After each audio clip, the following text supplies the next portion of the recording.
Hello and welcome to today's video, and this is a personal one for me. And this time we are not in the bottom of an ocean or the tip of a volcano or even the horrors of the main Javari. We are at a village in Wang Hill and it will be relaxing.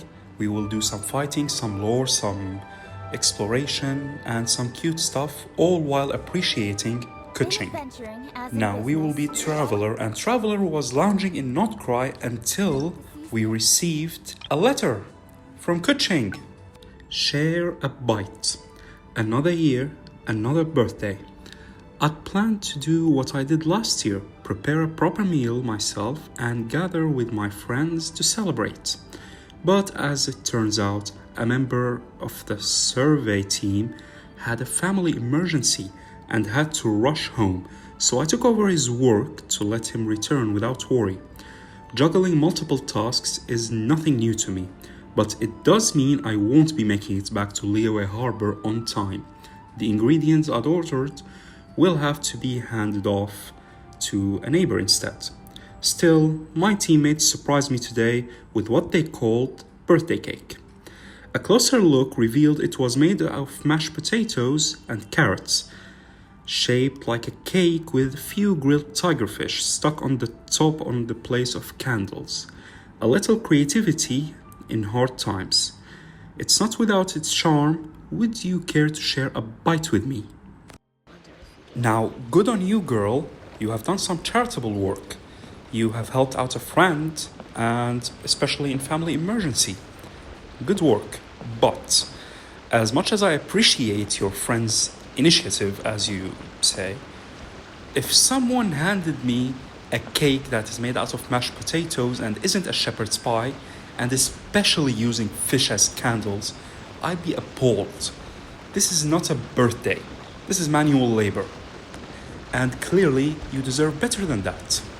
So what we'll do is, we will be ether for 7 days, and we will take Keqing, yoink her from the UAI pavilion and her duties, and we will just give her a 7 days leave, where she will get to experience things she did not experience before in her life, and we will enjoy.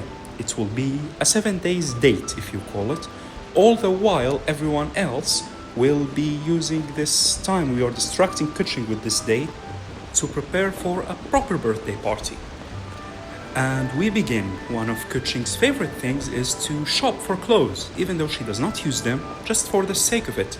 So, you guessed it, Fontaine, Chioria Boutique, day one, let's go. We begin at Chioria Boutique, where she tries on a new dress.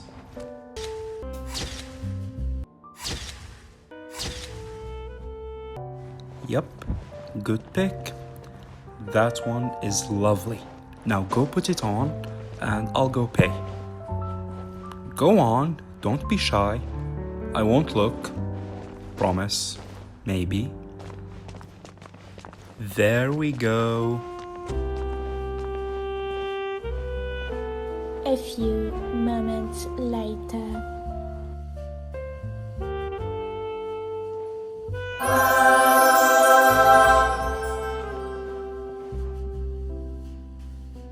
Beautiful, just like anything on you. Whoa, that's too much excitement, Ether. Now let's go, we have a long day ahead.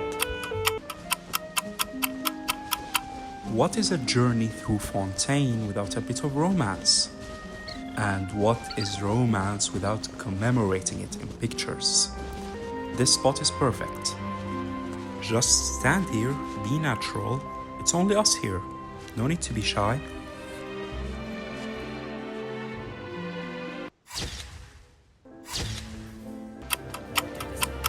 For Keqing's next experience, we take her to watch a mecha dance show.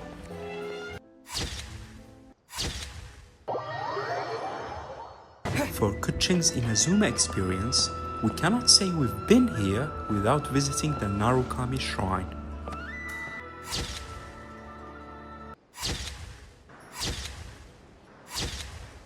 Now I know what you're thinking, I should include Keqing's lore. Don't worry, it will come. But first, we immerse in our experience. But for now, another new experience for Keqing is the sakura blossoms. You cannot say you visited Inazuma without witnessing them. And here is the best spot for now. Come here, Pookie, strike a pose.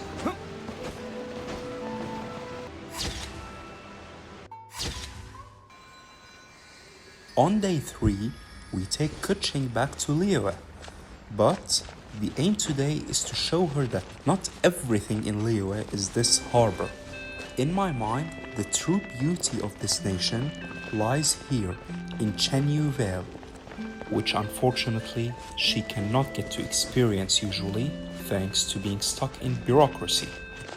She did appreciate the minimalist aspect of the mountains surprisingly, because Keqing, despite being a privileged child, have always kept things in her life to the bare minimum, avoiding extravagance.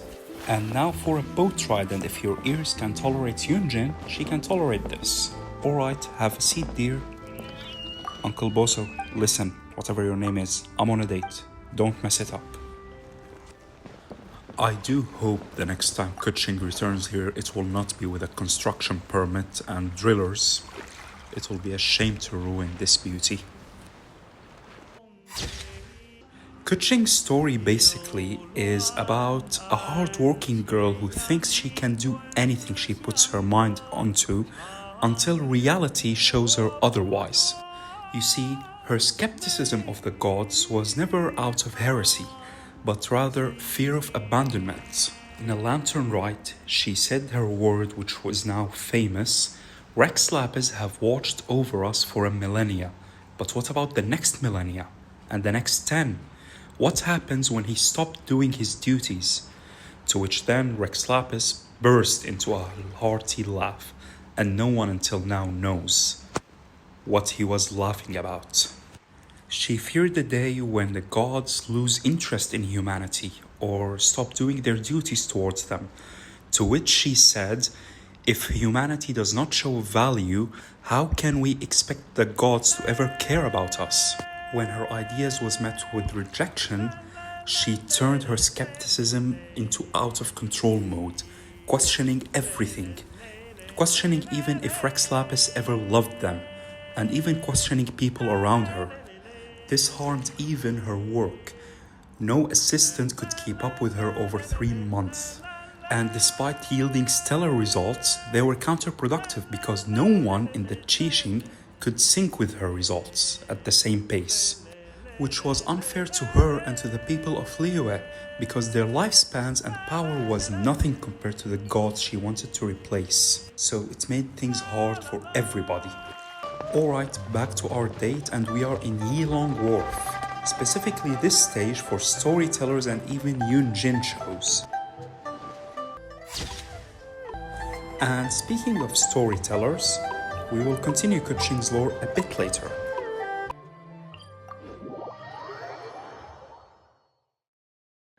Next up, we are in Chaoying village, which is my favorite village in Teyvat. And you can call me crazy, I don't know, but I think picking tea leaves together is romantic. But she's too short, so I lose her in the bushes sometimes. Our hard work paid off, and we now host a tea party of 2.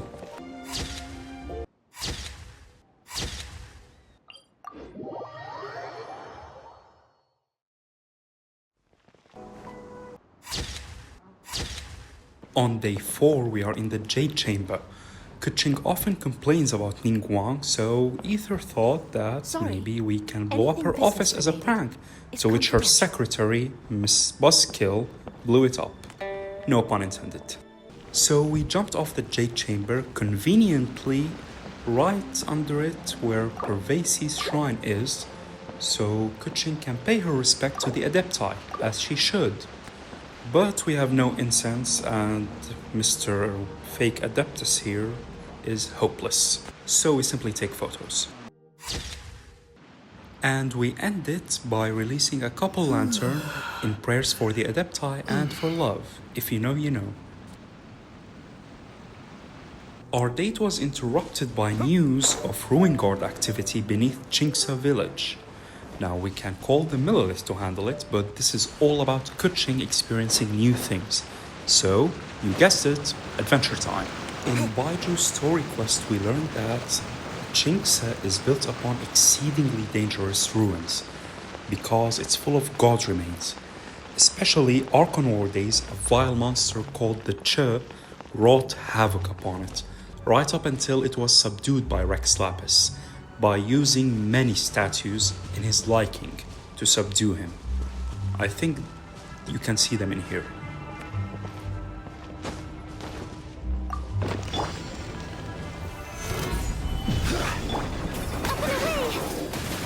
Don't blink!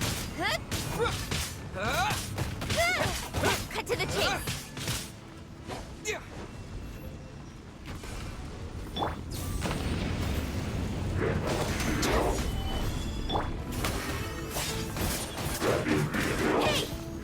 Yeah! With sword comes shadow. Yeah!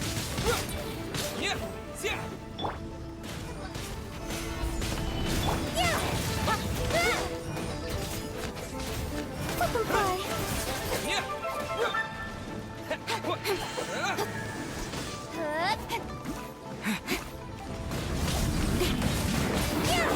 Nowhere to hide. Don't blink. Gather!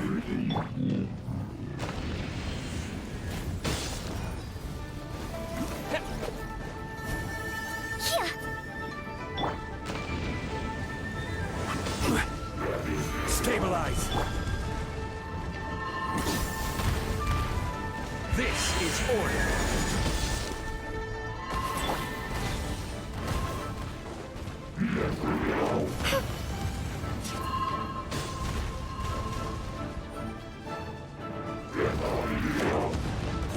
Speed of light.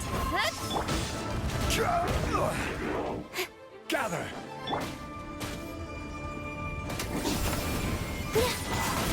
Dancing in the... With sword comes shadow. Don't blink.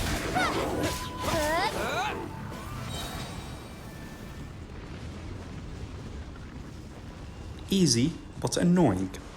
I think Keqing always wanted to spar with Traveler. Now, she's got her wish. And it's also romantic to spar together, fight together.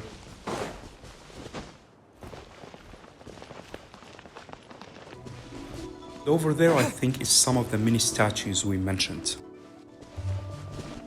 On day 5, it's a hike from Jueyun Karst to Mount Aocang. One of Keqing's hobbies actually is to hike. And carrying on with her story and lore, when Keqing received her Electrovision, she was furious. It felt like both mockery and a challenge from the gods, because in Keqing's mind, everything she has and achieved is her own hands' work, not a divine boon or a favor.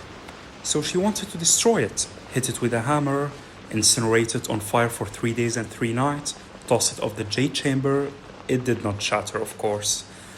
So she had to accept this vision, and she coped with it by saying that it's not important the source of the power, but the one who wields it.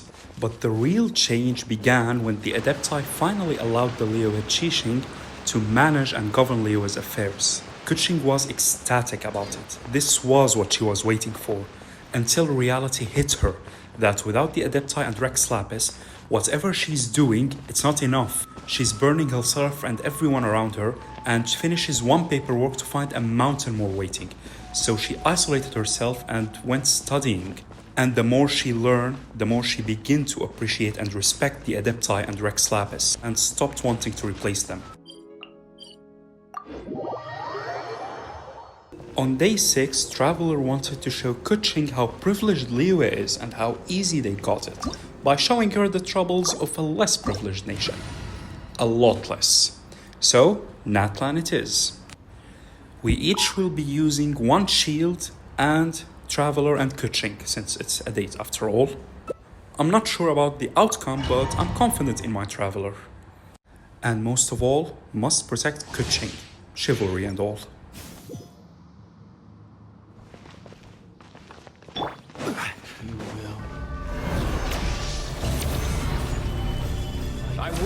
order.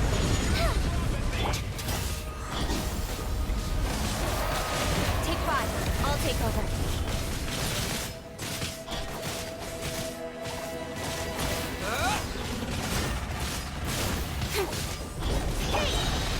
Stabilize.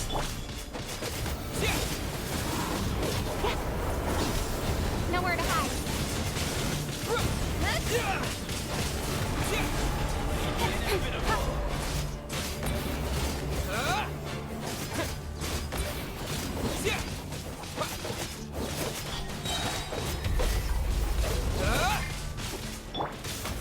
This world shall perish, and its ashes will fall like rain!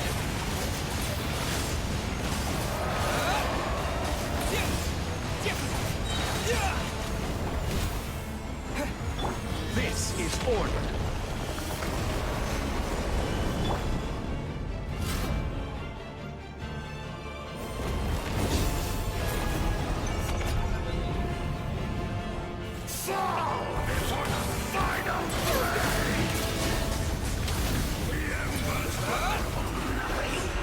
After victory, time for day 7 and the main event. Whoa, sorry, not this main event, not meant for you to see. Yep, this one. How adorable.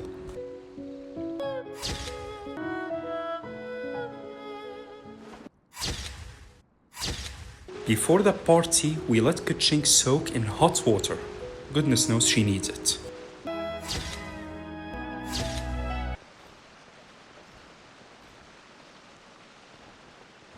Ether sets the tone before the final stretch. From tranquil to festive. Now we continue. Keqing's stubbornness never wavered, and she still does not excuse people's lack of action. But after walking a mile in their shoes, she now understands how precious the Adepti and Rex Lapis are and appreciate them. You can even see in her character story her admitting that it was, well, a bit unwise to say that she is on par with Rex Lapis, which is kinda obvious, but from her, it's a lot. Now, more personal and fun facts. Keqing, despite coming from an illustrious family that is no stranger to Rex Lapis, she keeps things at minimum. She lives humbly. And despite her proud lineage, she did not shy away from literally pushing cart of rocks and stone in the chasm, or being a waitress at a dining table to understand the workers and the commoners. And whenever she hits a roadblock in her mind, she always asks, what would Rex Lapis do? On her day off, Keqing basically turns to an NPC. She dresses in very normal clothes, and she go with her friends to places like Feiyun Slope or Chihu Rock, and she likes to do shopping just for the sake of buying things. She actually bought a lot of Rex Lapis figurines, and she says they are for quote-unquote introspection. Yeah, alright. And another favorite thing of her, as I said before, is hiking. She likes to go on uninhabited areas, and she likes to stay there to sharpen her skills and mind. But unlike adventurers, she does not pack a bag. She only takes with her her sword and a hairpin. Yes, a hairpin.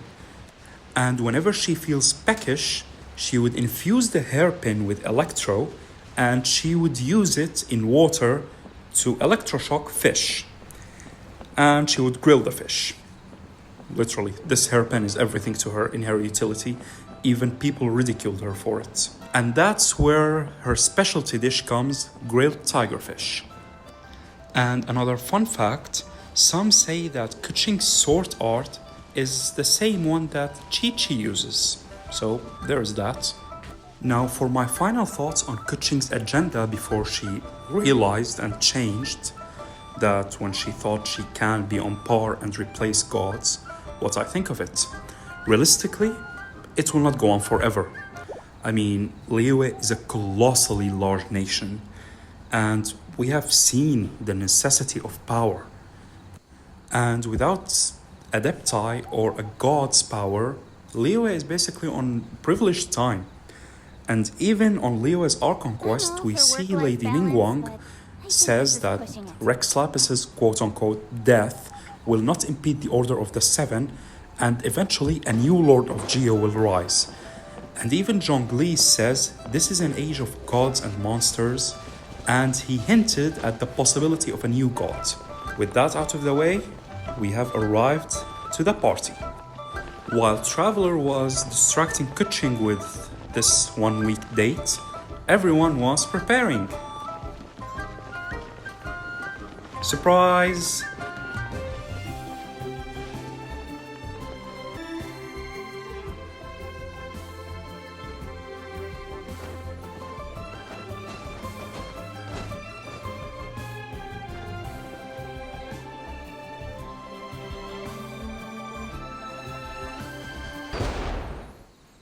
We even brought Charlotte just to film the events and document it. When I first saw Keqing, I adored her. When I lost my 50-50 to her on Farina, I was happy.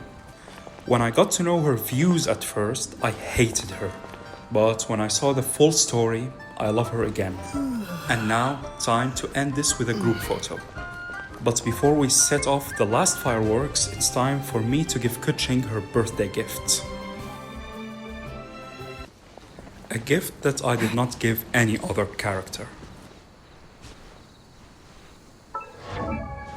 My gift to you, Keqing, is your third crown.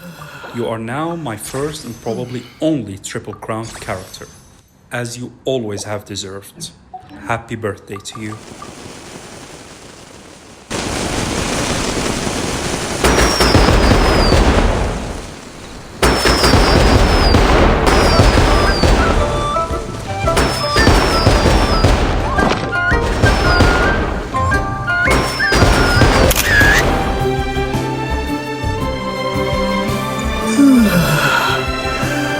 Mm.